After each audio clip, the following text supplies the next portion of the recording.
Revolution 2021 MLS season preview. I am Mike Guillaume, your host, Sons of a Pitch Soccer Podcast. How's everybody doing tonight and ready to talk New England Revolutions and what they're going to do in the 2021 season? Last season, wow, 8th in the East, 32 points, a +1 goal differential. Great playoff run, though, beating the Montreal Impact, now CF Club de Foot Montreal. Philadelphia and Orlando City got hot right at the right time. The Revs looking to continue that hot run into 2021, and we're going to talk about that. On this episode, we're going to talk about off-season players in, off-season players out. We're going to talk designated player review, MLS Cup odds for the 2021 season, who the breakout youngsters going to be, who's going to break out this season for New England, a coach review, projected starting 11, most important player. We're going to talk about that first game, and most importantly, stay tuned all the way to the end of the show for the predictions, my predictions on how the New England Revolution will fare in 2021. And with that being said, guys, hit that subscribe button down below. Smash that like button as well. Thanks for watching. Let's get right into it here. Off-season players in. Goalkeeper Earl Edwards Jr. signs as a free agent. Christian Mafla, transfer from Atletico Nacional. Wilfried Kaptum, a free transfer. AJ De La Garza, a free agent. Emmanuel Boateng, also a free agent. Edward Kiza, super draft selection. And Arnor Ingvi Traustason, transfer from Malmo. Now, some of the players out: Isaac Anking, option declined. Jeff Caldwell, Nicholas Firmino, Kakuta Mane, Michael Macian, Christian Pania, Seth Sinovic all had their options declined. Antonio Delamea, contract expired. Diego Fagundes, contract expired. Kellen Rowe, Lee Win, both had their contracts expired. And Alexander Butner, mutual contract termination. Lots of players out for your New England Revolution. Some players in, look like some good signings.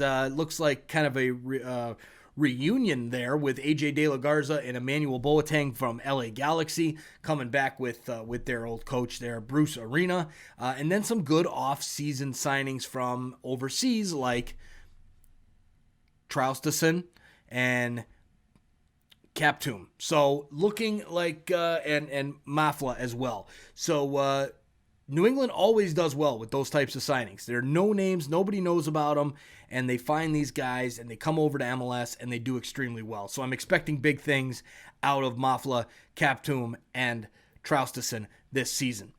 All right, and bear with me if I'm saying some of these names wrong, because good Lord, those are some names. Players out, Kakuta Mane, an MLS vet. The guy can't seem to finish, but he is a good speed piece. Really reminded me a lot of Dominic Oduro. Never really amounted to great things like he could have had. Macian, Pania, Sinovic, Delamea, a lot of these guys, Fagundes, Lee Win. Like, what's going on here with New England? A lot of these guys out now. Doesn't mean some of these guys won't come back with their contract expired or options declined. They may end up working some of these guys back into the plans depending on how negotiations go. And it's still early. As of time of recording, it's March 17th. So there's plenty of time, exactly 1 month until opening kicks. There's plenty of time for this to change. So if you're watching this like a week before the season when most people watch the team previews, then don't be like, what the hell? This guy missed that signing and that signing? Well, what the hell happened? So relax. It's still early. So that's your players in, players out. Butner as well, big loss there, mutual contract termination. I really liked his game in MLS. Now let's talk a little bit about the designated players. What a three group of designated players for New England Revolution has really taken this team from a crappy team to a good team with that along with the coach. And we'll talk more about Bruce Arena later. Gustavo Bo, 31 years old. This man is in his prime. 5 goals and 3 assists in 18 appearances last season. A good player. I mean, really good player. Argentinian. He's got that Argentinian experience and links up great with Carlos Gil, the next designated player. 2019 Newcomer of the Year and Best 11 selection.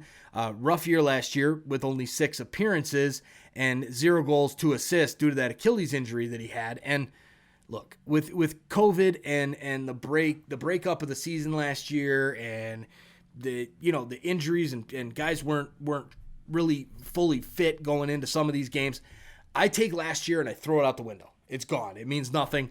I expect Carlos Gil, if he's recovered, if he's good to go, he's going to be a huge piece and have another great season this year. So don't worry about the whole COVID season. To me, it's just garbage and the injury, whatever. He'll be back. He'll be fine. Also then, the third designated player, Adam Buksa, 23 games played last season, 6 goals and 2 assists. Decent start to his MLS career, especially coming in 2020 with the whole COVID year and the breakup and trying to transition into life in the United States, all that kind of stuff.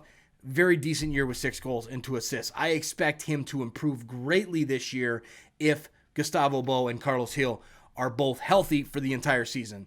That trio, they work extremely well together, and I expect to see big things out of that 3. Now let's talk a little bit about the MLS Cup odds for the Revs. MLS Cup odds are plus 2,500, tied for 13th in the MLS Cup odds by the Las Vegas bookmakers. That's tying them with Minnesota United FC and LA Galaxy. So right there, good team, expected to do well, but not quite an MLS Cup contender yet. Maybe a piece or 2 away from that. I think if Gil and Bo stay healthy, they're a great shot at winning an MLS Cup in the Eastern Conference, getting through that gauntlet. Look at what they did last year when they got hot at the right time and ran through the gauntlet before finally losing to Columbus in the Eastern Conference Finals. So I like those plus 2,500 odds. I may have to put some money down on that one myself. Now, for Breakout Youngsters, before we get into this part of the show, guys, check out that join button down below, right next to the subscribe button. Click that, join our community here, the best MLS American soccer community on YouTube. We got some awesome perks for you. All this money goes right back into the podcast and the YouTube channel to make it better for you guys. $1.99 for the starter level, $4.99 for the designated player level, covers all of our costs. And there's some awesome perks for you guys with the emojis, with the loyalty badges. Get your name in the scroll. Since we just launched, we already have 2, and those will be in the scroll every single live podcast episode and live stream reaction that we do. So please consider supporting and helping Sons of a Pitch Soccer Podcast so we can keep bringing this awesome American soccer content to you. All right, Breakout Youngsters, with this one, we always go over to Reddit and get some inside information from the diehard fans over on Reddit because God knows, being a national podcast, trying to stay up with the starting 11s and possibly some depth pieces for all the MLS teams, but then you go beyond that to the academy kids, the draft picks, all that, forget about it. It's not happening. Not for every single team. So we've got to reach out and get some help, and Reddit never fails to give us great information. They're Breakout Youngsters as well as taking the information they gave. So thank you to everybody who replied on that subreddit, that post. Edward Kiza, young draft pick, may get some time. Previous draft picks have done well for the Revs in the past few years. So expecting Edward Kiza to get some time, 22-year-old. Then also Justin Rennicks. It's now or never for Justin Rennicks. Expected him to break out last year. Go back to our preview for 2020 season. You'll see Justin Rennicks was on this list to break out last season. He didn't. Hopefully he will break out this year. It needs to happen. It does. Justin Rennicks has the talent. Young kid. He's got that U.S. Youth International experience as well. I expect him to be able to get some minutes and has to prove himself. So this is your chance, Justin, if you're watching, and make sure you take it. So those are the Breakout Youngsters, Edward Kiza and Justin Rennicks for New England this season. All right, so let's talk about the coach review. Bruce Arena has turned this franchise around since he got this job back a couple seasons ago when he took over for Brad Friedel. This organization was just spiraling in the wrong direction, was not winning games. Bruce Arena comes in and takes it to the next level to where this team was playing for an Eastern Conference championship last year and almost made it to MLS Cup final. Bruce Arena is just like if you'll see, just finished recording the LAFC recording, and that was their season preview, and I was talking about Bob Bradley. Well, Bob Bradley and Bruce Arena, same type of deal. Synonymous with U.S. soccer, synonymous with MLS. Tons of experience inside MLS. Bruce Arena, the man, has been all over the place. He's won tons of MLS Cups. LA Galaxy, U.S. men's national team. The man just wins games, and he does it well. I'll never forget meeting him. I met him at the 2016 MLS Cup Final in Toronto against Seattle, and being a Toronto fan, I was there and ran into him right outside my section there. He was going into his box. I was going up to my seat in the nosebleeds, and that's how that went down. But Bruce Arena, great coach. He was there at the time as a U.S. national team coach, and Bruce Arena is a great head coach. Make sure that you guys are excited about that. Makes a big difference for your club. And so that's enough about Bruce Arena. Let's talk a little bit about the projected starting 11. So this could change, again, being that it's a month before the season actually starts. I expect to see them come out in the 4-2-3-1 with obviously Matt Turner in goal. Matt Turner, what a revelation he has been over the past season or two. Now he's in the talk for USMNT caps and possibly being in that backup position, and some even saying he should start over Zach Steffen, which I personally think is crazy. But he is a decent player, decent goalkeeper. He should be in the talk for USMNT. From left to right across the back, I've got Mafla, Kessler, Farrell, and Bai. In the midfield, Captum, Barca Academy, lots of La Liga experience for Captum, so excited about him coming in. Didn't really know much about him till I heard about the signing, read about it. That Barcelona experience is huge coming into MLS. So he'll be back there with Matt Polster. Then you've got in the three offensive type forward/winger midfielder breakdown, Bunbury, Bow, and Jill. Bunbury, Bow, and Heel. And then up front, Adam Buxa as the lone striker. That is a very, very strong top four right there with Teal Bunbury, Gustavo Bow, Carlos Hill, and Adam Buxa. Very, very strong. So with that being the starting lineup and whatnot, I think it's important to talk next about the most important player. Who is the type of player where if he has a great season, the team will have a great season. If he doesn't have a great season, the team's not going to do so hot. Well, for me, that player is none other than Carlos Hill. You saw it last year with that injury. You saw him be out for a long stretch of time, and the Revs did not do well. I think the same thing applies this season. He needs to be healthy for this team to be successful and have any aspirations of being a contender for MLS Cup. So, Carlos Hill, most important player in my eyes. Let me know in the comments below if you think he's the most important player, or if you have somebody else. Let me know, get that chat going, and smash that like button as well.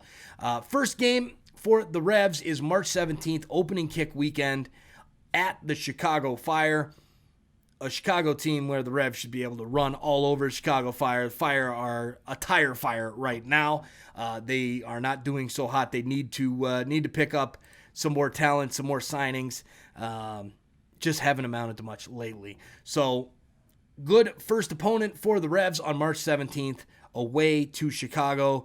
Now what we've all been waiting for, the predictions. What are my predictions for this season? How do I think the team is going to do? Before that, smash that subscribe button down below. Turn on your notification bell as well so you don't miss any of our awesome American soccer content. So, ceiling, this is if everything goes extremely well. It's a great season for the team. No, not that many injuries. The players that are supposed to do well. Guys break out that aren't even expected to do well, and they contribute a lot to the team. I've got this team finishing third in the Eastern Conference. That's if all goes well.